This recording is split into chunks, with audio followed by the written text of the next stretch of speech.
खेड, आंबेगाव, शिरूर तालुक्याच्या सीमारेषेवर वसलेले प्रगतिशील गाव म्हणजे वापगाव. ऐतिहासिक महत्त्व प्राप्त असणारे हे गाव तीनही तालुक्यात सीमारेषा अधोरेखित करणारे गाव म्हणून आपली ओळख करून देत आहे. श्रीमंत यशवंतराव पेशवे यांच्या रियासतमध्ये समाविष्ट असणारे हे गाव प्राचीन कलाकुसर आणि वास्तूंसाठी प्रसिद्ध आहे. त्यांचा राजवाडा आजही या गावाच्या सौंदर्यात भर घालतो. पण सध्या हे गाव एका वेगळ्या समस्येत अडकलं आहे. या गावाला येऊन मिळणारे सगळ्या बाजूचे रस्ते टेलिफोन केबल टाकण्यासाठी उकरले गेले आहेत.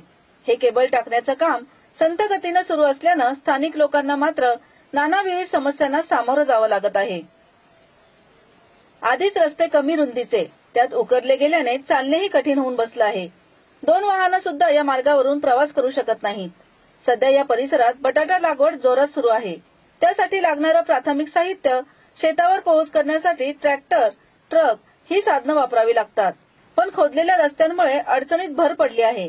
सतत कोसळत असणाऱ्या पावसानं रस्ते निसरडे झाले आहेत. पावसाची रिपरिप, निसरडे रस्ते अपघात आणि भांडणाला निमंत्रण देत आहेत.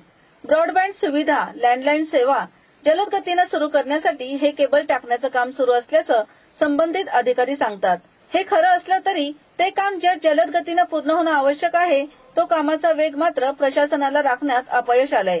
त्या अपयशाचा परिणाम सामान्य लोकांचे जनजीवन विस्कळीत होण्यावर झाला आहे.